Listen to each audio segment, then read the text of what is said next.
Today, I want to talk about something that I have found very valuable in my career so far. I have used a lot of these frameworks and a lot of these things to decide on how to build my product and how to sort of strategize on how things should be taken to market and other aspects of it. So let's start with the first sort of case study that I want to cover. The year is 2012. The company is Reliance Jio. So let me set some context on the market and company first. So Reliance Jio is a internet company in India. In 2012, they got the license for operating 4G services throughout India. India did not have 4G services at that time. And so Jio was really looking to make a big splash in this market. A little bit about the market itself. So India at that time, despite having 1.2 billion people, only had 137 million internet users. So penetration was pretty low, about 11%.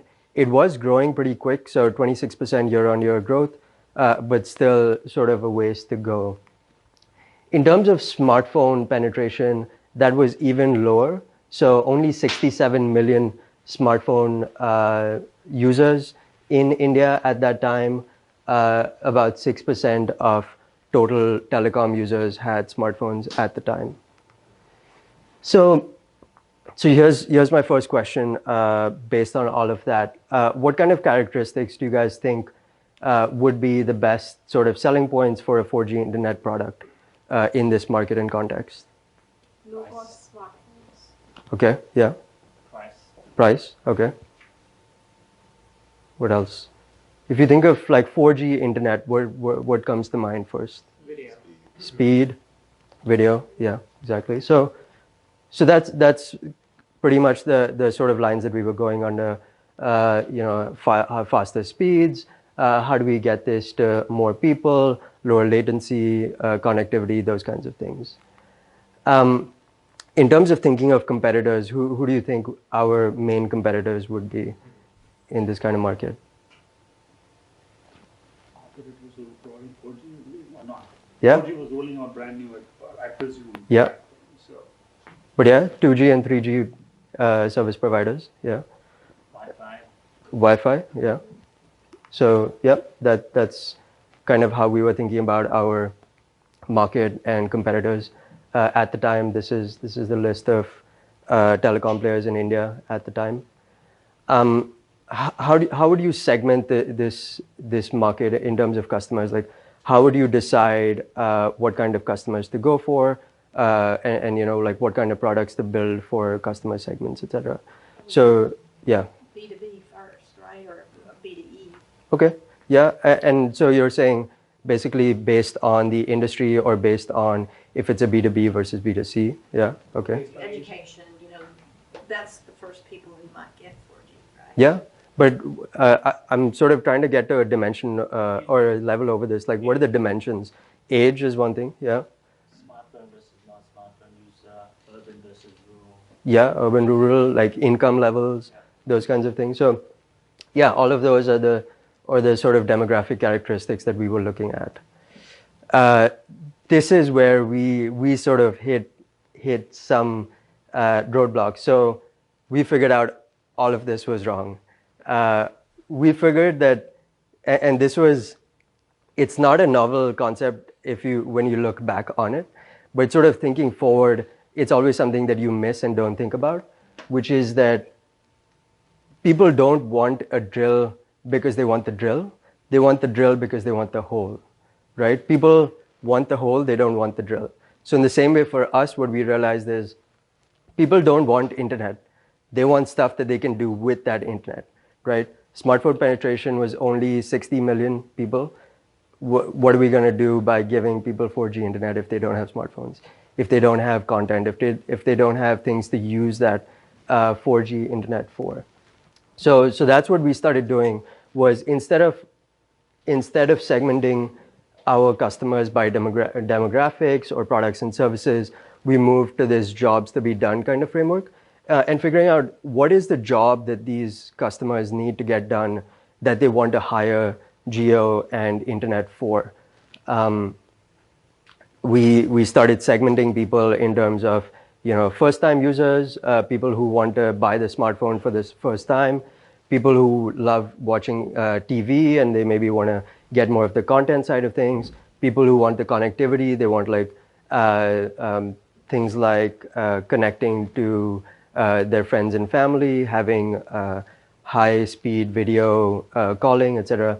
So that's when we shifted our mindset to thinking about how do we move away from the characteristics of internet itself, but we start talking about what is the actual jobs to be done that people would hire geo for. And that's what I talked about. So we talked about content, we talked about video services, we talked about payment solutions, shopping, devices, all of those things. And this is what we ended up launching and sort of actually building. So in 2014, we launched a smartphone, which was the cheapest smartphone in the world. This smartphone, I think, was about $70 unlocked, contract free.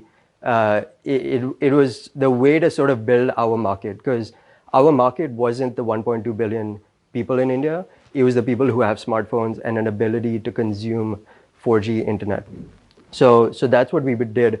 We only launched the phone. We didn't even launch 4G services at this point.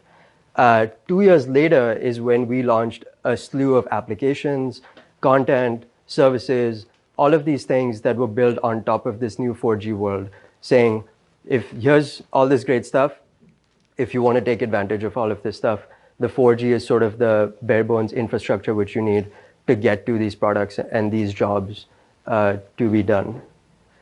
So, on Yeah. the previous part, like, how long did you have to wait before people adopted the hardware versus people started using the services? Like, what was the wait like? How did you think about the wait time? Yeah, so we wanted to sort of seed the market with the smartphones first, obviously. We wanted to see what the traction was there. Our strategies was to go with the low-cost solution because we figured out that $50 to $100 is the price point for phones in India. That was like the competition. People wouldn't buy smartphones just because they were smartphones. They wanted to do something with those. So that's when we were riding the wave of existing content providers and existing infrastructure. Once we saw that traction had hit some sort of level, that's when we decided to launch all our services. And we saw that took about 2 years in this market. So would it be fair to say that your target customer was somebody who does not have a smartphone? Was that your target customer? Well, our target customer was to enable everyone to take advantage of this 4G internet. But our sort of immediate customers were limited to the ones who had smartphones. So we had to first build that out before we could tap into those. Someone who doesn't have a smartphone is not going to buy 4G services. They first need to get the smartphone and then the content and all of this stuff on top of that. So that's how we thought about that. Yeah. How did you know that these apps would, I guess, penetrate the market? It seems music and cinema and news, there's existing content providers. How could you stop people buying smartphones from getting entrenched in using Spotify or Apple News or whatever else? Yeah, so Spotify, Apple News did not exist in the market. So that's what we wanted to do. Our goal wasn't to win with GeoTV or with Geo Music. Our goal was to seed the market and say, here's a base level of content, here's services that you can use on top of this. And if Spotify comes in, that's going to help us because we provide the infrastructure for people to get and use Spotify, for people to use Netflix. So our goal of this was to seed the market with a bunch of products which competitors could copy and use. We actually started giving out, once we rolled out 4G services, all of these products were free. So we were not even monetizing these products. The underlying goal was to sort of monetize on the bandwidth itself. So, like, the whole purpose of all the apps and the hardware was just to get people to use the internet service. Like, you didn't care about making money on any of this stuff. Yeah, It's just exactly. people using the internet. Yeah, exactly. So just figuring out nobody wakes up and says, I want 4G internet. They say, I want to see a movie or I want to listen to music. So that's the job to be done for them. So how do we provide them that content and then say, if you want that, you need to buy this as well. So in a way, it was a way to increase your total addressable market. Yeah. One, and then to kind of fueling the latent demand that could have existed in that market. Yeah, Kind of exactly. giving that up. Yeah, and we wanted to think about this more as, I put up a slide earlier about who our competitors were. So our competitors actually weren't other telecom providers. Our competitors were other people who provide content and who provide all of these other services, which don't require 4G or don't require the bandwidth that we were providing.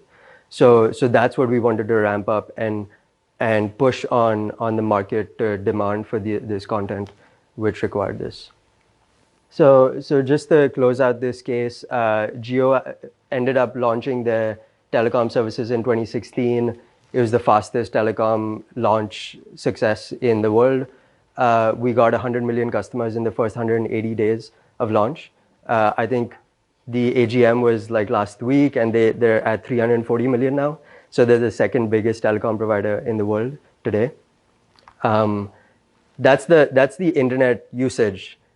So right when Jio launched, it went up 9x in a matter of 6 months. So the demand was there. People were willing to use the bandwidth as long as you gave them something to do with that bandwidth. Before that, people didn't have anything to do with the content and with the bandwidth that was out there. So that's like the big shift that we saw in the market. And then obviously, like behind all of this was the content itself. So we saw not just the Geo apps, but even competing content providers see big spikes in their usage and the way that they were penetrating the market. Cool. So switching gears a little bit, let's go back now to 2008.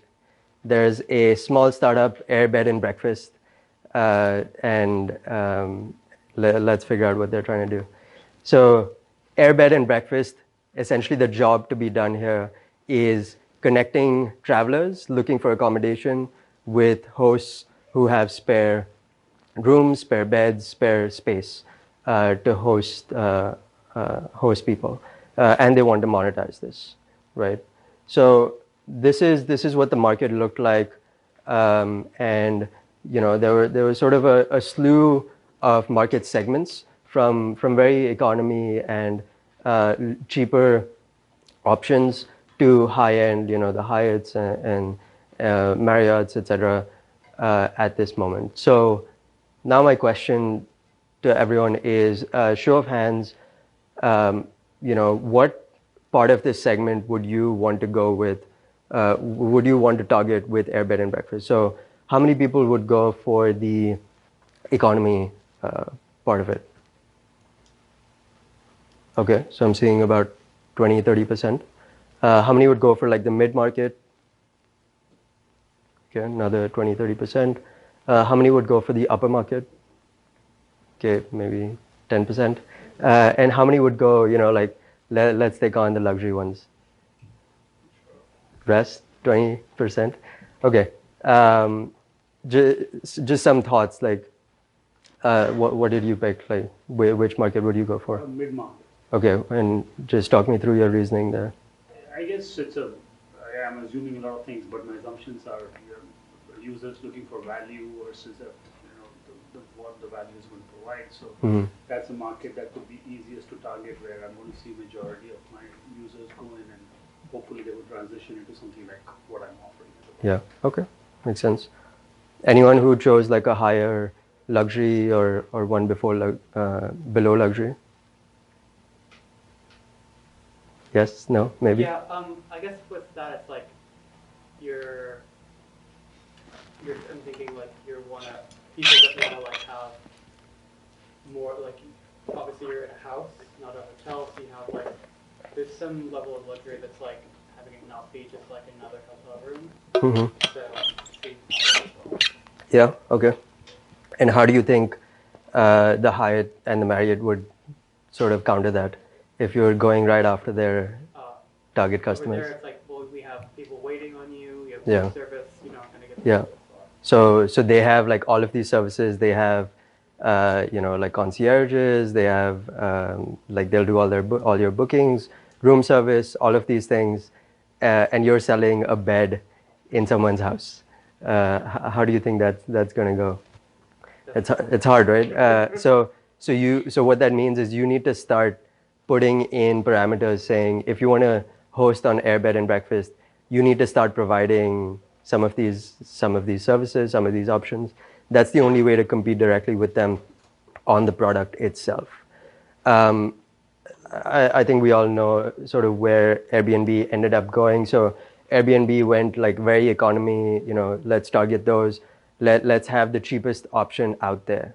But let's talk a little bit about what the strategy behind that was. So have people here heard about disruptive innovation? Yes. So there's tons of books out there on this. I'm not going to try to cover the entire framework in like 5 minutes, but the parts that apply to the Air Bed and Breakfast or Airbnb case here is that they really went for the bottom part of the market. They knew that they were not going to be able to compete with the existing competitors on the product itself. The product that they were offering was lesser and subclass to those. So what they said is, we're going to offer something that's much cheaper, but it doesn't have all the frills. So for people who aren't looking for all the frills, someone who is going, backpacking around Europe, they don't care about a concierge. They don't care about room service. They just want the cheapest thing possible. So we're going to go after those people. And as we sort of meet their demands, we're going to go higher and higher and higher.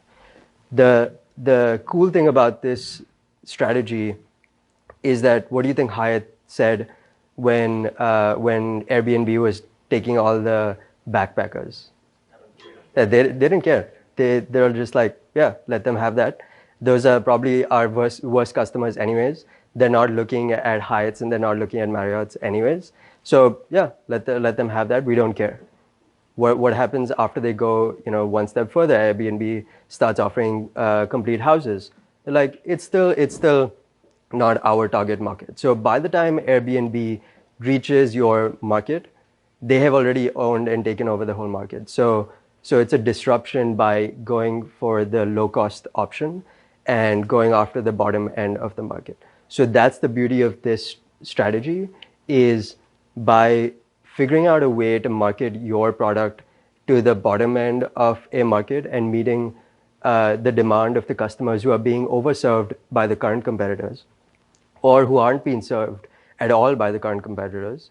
You can sort of take those customers and you can take that market without the current competition even caring. And by the time they look up and realize what's happened, you've already gotten the whole market. Airbnb obviously has been doing really well. So it's about 2012, 2013, probably Hyatt and Marriott started recognizing, okay, who is this Airbnb? Let's sort of try to think of a strategy, but let's not care too much. Let's worry about the Four Seasons down the road.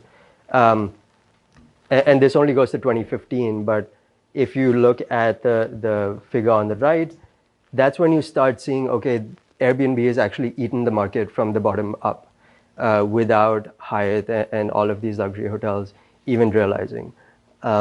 I don't think even today Hyatt competes with the Airbnb. They are still different markets and target customers, but there's definitely conversations going on at the Hyatt about what do we do about Airbnb? They're going to kill us in a few years, right?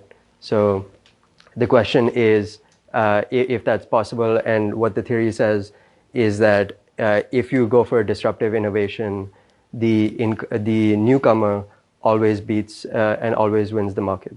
So we'll see where that goes.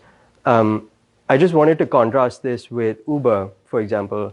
So a lot of people talk about Uber being disruptive, being this like great thing. Uber has been great, but just from looking at this framework, What do you guys think? Was it disruptive or not? I think it was. Yeah, it was disruptive. They just went the other way around, top to bottom, right? That's what they did. Yeah, so disruption is always bottom up. So the theory of disruption says that to be a disruptive innovation, you have to go after the bottom end of the market or a market that doesn't exist, and then work your way up that way. Uber, from this theory's terminology, Uber was not a disruptive innovation. They were going after the existing market and the existing players, by making it easier based on the app and based on all of these other factors. But in the strict sense of this, it was not a disruptive innovation. Now, in the future, if we talk about sort of ownership of cars, I think Uber is disruptive to the car ownership market, because you're going after the people who maybe aren't going to buy a car anyways to begin with, and then you slowly work your way up, where today in San Francisco, it probably makes sense to have a budget for Uber rather than buying a car, you know. So that's how it's disrupting that market. So what's the name of the strategy that Uber used? What is it called? It's not- It doesn't fit in this framework. So in this framework, anything that adds on to an existing product and just makes an existing product better is called a sustaining innovation. So if we go back to this, if we look at the incumbents, they are always increasing their product performance by doing sustaining innovations, and that's great. But then you run the risk of someone coming and disrupting you, because every sustaining innovation, while it increases product performance, it also increases product cost and product price. So you're running the risk where you are over-serving some part of the market, where someone's like, I don't care about this new shiny thing, just give me the old stuff at a cheaper cost. But companies can't do that, obviously. It's an interesting distinction that you're making, and I'd be curious to parse it a little Yeah. bit. So it seems like the language sustaining suggests that you're talking about an incumbent who's adding services to make the product better. Mm-hmm. But Uber doesn't fit that traditional model either, Yeah. since it came out of nowhere, and it's not using taxis and elevating their game. Mm-hmm. It's actually taking, the gig economy plus the cars they own, and then later adding leasing. Yeah, so I mean, I'm not like putting Uber down. Uber like had a great strategy. It just didn't fit this. So in terms, So in terms of, so the sustaining innovation doesn't have to be incumbents. It can be newcomers as well. Okay. The way that sustaining is defined is it goes after existing customers by making an existing product better. A disruptive innovation is one that goes after customers who are outpriced by existing products, so they can't afford existing products, and they want something that's worse than the existing product. So Airbnb, for example, they going after the backpackers, they didn't want a hotel. They wanted something that's cheap. They go after the motels and those things. So that's the distinction. Yeah. Yeah. Totally. Okay. Yeah. How much of the strategy do you think was determined by the 2008 recession, and like how did that drive the bottom-up approach? I think that was definitely an important factor, but I think when you're sort of in the recession and thinking about these things, it's hard to take like a macro view of these aspects.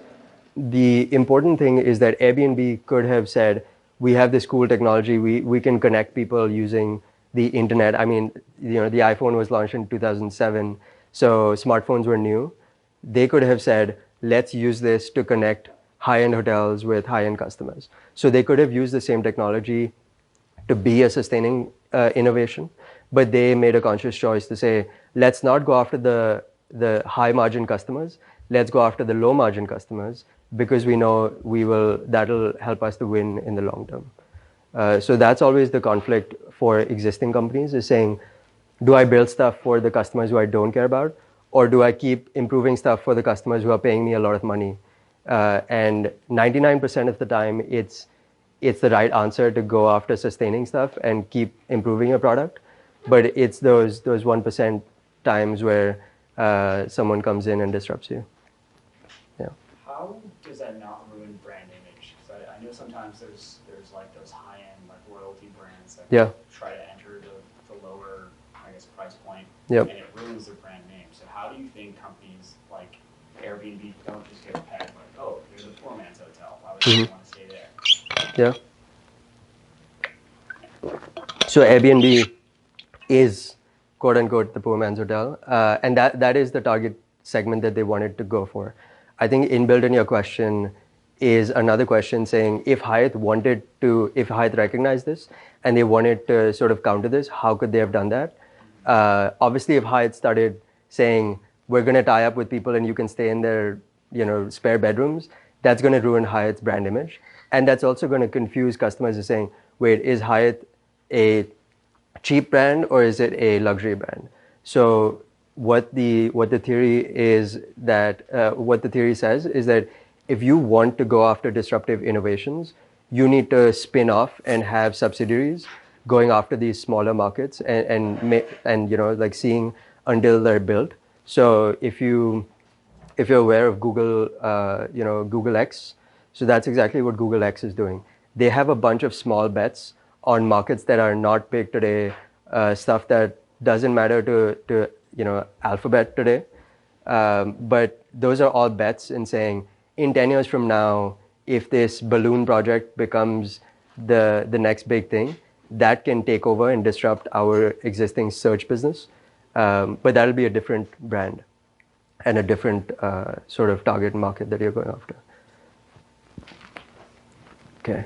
So in Yeah. the disruptive innovation piece, how does obviously it is favoring people the companies who are starting new, but how does it what could the incumbents do or the long-living business can do in order to avoid or just shine above these people? Yeah. Or do they always are on set paths to failure? Yeah, so I think no, there are a few companies out there who have disrupted themselves and sort of rebranded themselves. I think Apple is one example of that. Like the iPhone definitely has disrupted laptops, and the iPad now they want to disrupt the MacBook, etc. So and Apple is a unique sort of example here, but I think the general strategy for incumbents is saying make sure you have a view of stuff that's might be big in 10 years and keep placing small bets on them. So have like subsidiaries, acquire companies, but keep them separate. As soon as you acquire a company and make them a part of the bigger company, the smaller company is going to get killed because it's not going to get the resources, it's not going to get the money, etc. So you need to keep this stuff, on the side and just wait for it to mature. Yeah, and then eventually what you do is, as you see this new business doing well, you start funneling your existing company people and resources to the new company because that becomes the long-term company. Yeah. Okay. Let me go on. So, third case study. Let's look at sort of the electric scooter market and Lyft. This is a bit more recent, 2008, a bit more relatable to people. Let's look at the San Francisco market. So, in San Francisco, the electric scooter market, in 2008 was seen as the next big market. It's the next big thing for mobility. Everyone wants to get into this market, and everyone's trying to figure out how to get into this market. A bunch of companies have just thrown electric scooters onto the roads and said, hey, let's see what happens. And then San Francisco bans all of them. So San Francisco says, any electric scooter that we see on the road, you're going to be banned $1,000 per day. So overnight, all the electric scooters are gone. But San Francisco also says that, hey, we now have this application process. You have a way of getting permits. So they wanted to, they saw what Uber did 10 years back by just breaking all the laws. And they were like, let's stop this before this gets to that. So now we are Lyft, and we're trying to figure out what is our strategy going to be. How do we really play in this market? And we have this company that is a sort of the biggest bike company in the US. We're talking about Motivate. So we're trying to decide, should we acquire Motivate or not? And this is again in the June sort of time frame. So if we look at the decision tree, you can either acquire them or not. What can happen is if we acquire them and we apply for the license, we get the license, that's great. You can sort of put a value to that. And then if we've acquired them and then we don't get the license, that's bad. So you can put sort of a negative value to that. Maybe it's the $250 million. Maybe it's more because you've also spent a bunch of Lyft resources and time on that. If we don't acquire Motivate and Uber gets a license in San Francisco, that's bad for us. So we can put like a competitive value on that and figure out, what does that mean for our business? And then if Uber doesn't get the license, well, it's kind of not that bad, but we can still put some value to that. So in this decision tree, what we can do is put a value on each of these outcomes, and then put a probability on each of these happening, and then arrive at what's the best strategy to do today. Should we acquire this company or not? Knowing the probabilities and knowing the events that could happen. So in July, Lyft decided to acquire Motivate. It was a very big acquisition. They were definitely signaling that they are going to play big in this market. And then in August, the results come out from the city of San Francisco, and Lyft has not got the license. So we've now acquired this $250 million company, but we haven't got the license to operate in San Francisco, which is currently the biggest market and the biggest competitive space for the electric scooter market. So what went wrong? What do you guys think? Why was the first choice point whether to acquire or not to get the license or not? So the rules stipulated that you have to have an existing business in that if you want to apply for it. Plus, they wanted to use Motivate's resources and skills to actually decide on getting the license. A lot of these applications were 80 pages, 100 pages long. And plus, if the results come out, the price of Motivate is going to go up. So those are the factors. Yeah. I think they didn't really think about the risk part. Sorry, which part? The risk of not getting The risk. Okay. They probably underplayed that part. Okay. I think that's probably the reason that they didn't really make it. Okay. So maybe they got the probabilities wrong. Yeah. Or the values. Yeah. I think there's a time horizon issue here that's outside the scope of your rendering so far that's super important. Yeah. Right? And also geographical dimension. So if you think about all of the other metropolitan areas, or even the long tail of all of the scooter markets that don't meet that, top tier requirement, there's a huge market there. Yeah. Right? So if scooters are going to be a craze, even if they get regulated, if they figure out how to play the game and they make a good business, they're going to make the money back. Yeah. So the argument is it's a long-term game. Even if we can't play in San Francisco, we can play elsewhere. We can sort of gain market share there. I think the counter there is, at that time, setting ourselves back about a year, San Francisco was the market, and a lot of these players felt that once you win San Francisco, or whoever wins San Francisco, they're the ones who are going to dominate this market in the US, because now you know how to build these scooters, what the data is. You have all of this information, which others don't. So it becomes very hard to catch up otherwise. But yeah, it's a more long-term. There's the fast follower argument, and there's been plenty of big tech companies. Yeah, you could do that. Yeah. The board of supervisors have a long memory, and they remember what Lyft and Uber did many years back, and this is like the punishment for their behavior back 10. You're talking about the San Francisco board. Yeah. I mean, they're petty. I mean, they ban like plastic straws and Yeah. cafeterias and stuff. So. Yeah. Makes sense. Where was the company that they bought based? So the company Motivate, their biggest market was New York.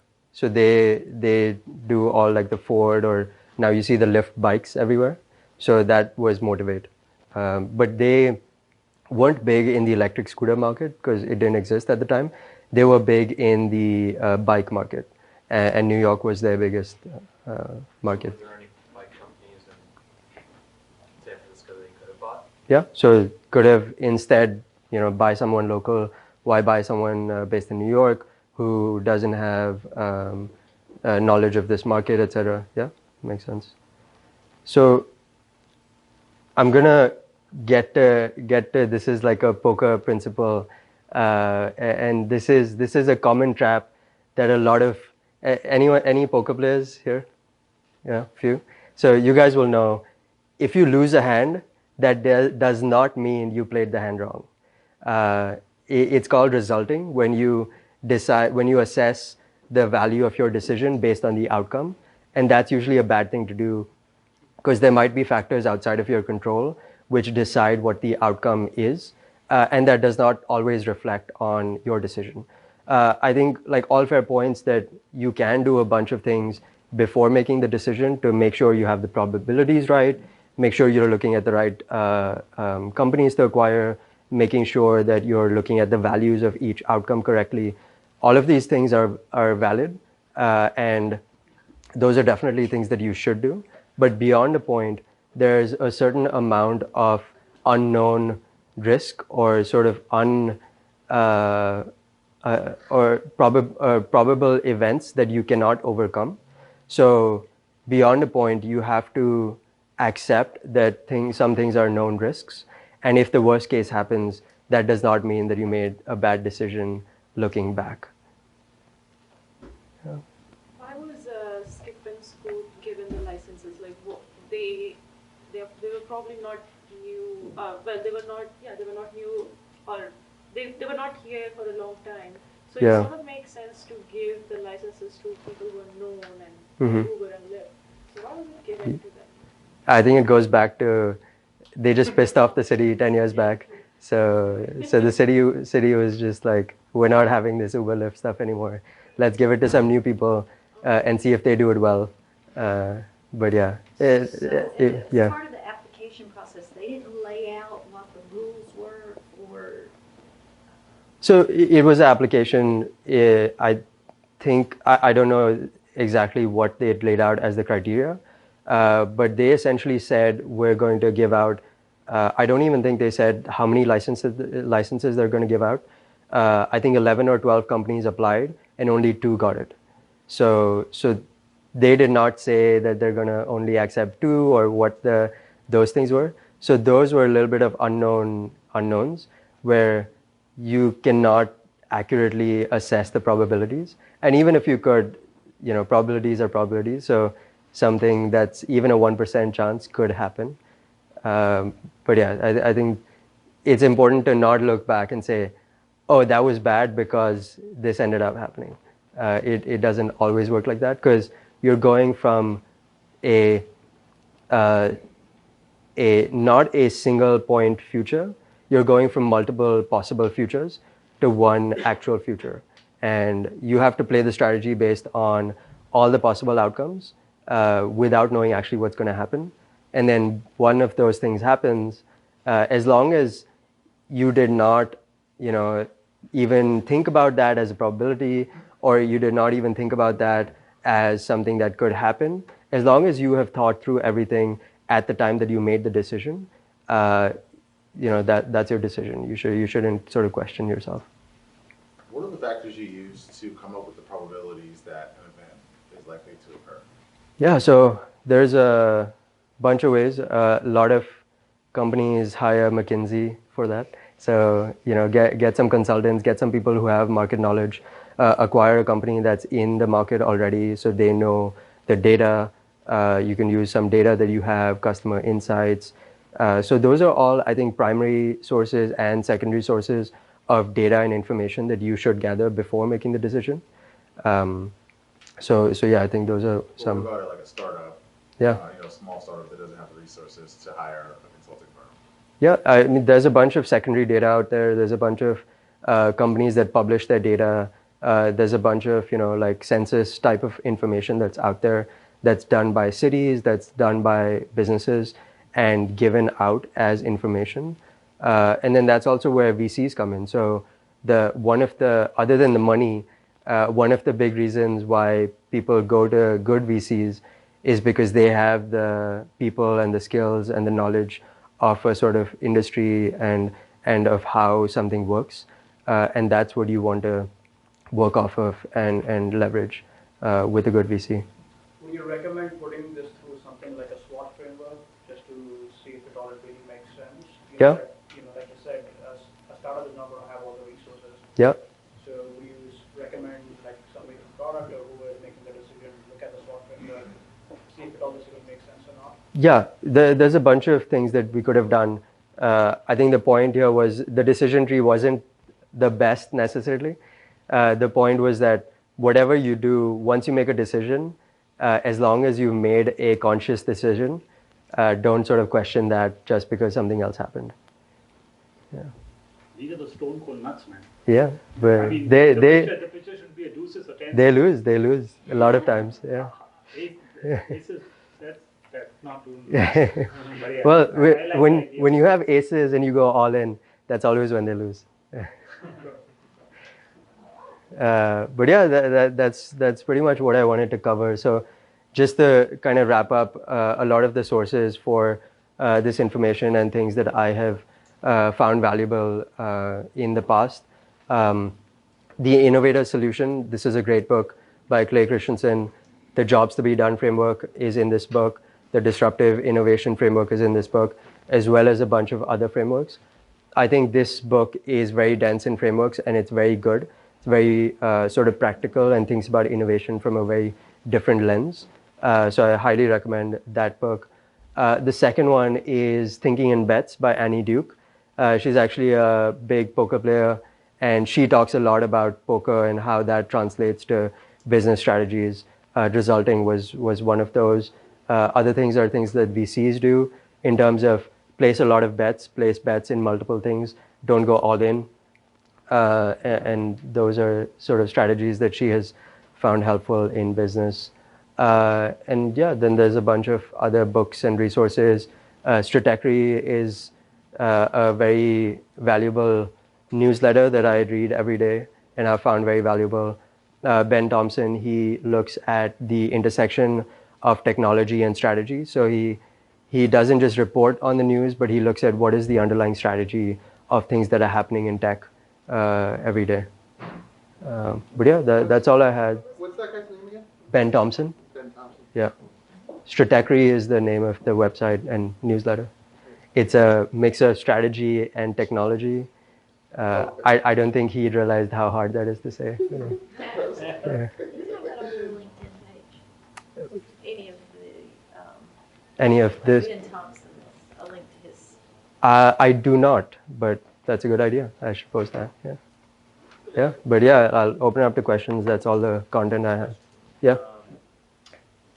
Like you presented on product management strategy, but the sources, the frameworks you referenced, the books that you referenced. Yeah. Like how different is it from just general corporate strategy, or like the typical frameworks that McKinsey consultants or BCG consultants use and throw at you? Like, is there an actual difference between product management strategy and just like corporate strategy or management strategy in general? I think yes and no. I think a lot of business strategy frameworks can be translated. I think corporate strategy is a very different thing from business strategy. So corporate strategy is more about how do we acquire companies, how do we spin off subsidiaries, how do we structure our organization, those kinds of things. So I don't think those translate as much to product strategy, but I think a lot of business strategy concepts and frameworks in general are very translatable to product strategy. So actually kicking off that question, when you talk about product strategy, there's a lot of stakeholder input as well. How do you, could you speak a bit about that, as to how does that really weigh and how do you factor that in? Can you elaborate more? So you're talking about stakeholder buy-in or? Yeah, stakeholder buy-in, listening to your internal stakeholders, because when you're really devising a product strategy, you're not doing it in a vacuum, you're really listening to a lot of inputs and trying to factor factor that in when you're trying to design your product strategy or think about what your product roadmap is going to be for the next 2 years, 5 years, or whatever it is? Yeah. Could you speak a bit about that? How do you really do it in your experience? Yeah, I think a lot of it comes down to two elements. One is the culture of the business itself. So, does the business have it in its culture to be, be resource efficient and be more on the low end of things, or do companies like Google, where they like to invest a lot of money in a business, and then only if it makes it big, then they sort of go after those things. So culture, business culture, organization culture is a big part of it. And I've seen that if you try to go against the organization culture, it becomes that much harder. But if you go with the organization culture, it becomes much easier to convince people that your strategy is the best strategy. I think the other element that plays into stakeholder buy-in and all of those things is just your track record. So what things have you built and what things have you done in the past, either that organization or other organizations. So usually new PMs and people who are PMs at new organizations, they like to work on small things to begin with, sort of get that track record going, show people that, hey, you can trust me, I have the company's culture in mind, and I understand the market. And then as you grow in your career, you get bigger and bigger responsibility. And that helps with the stakeholder buy-in. Yeah.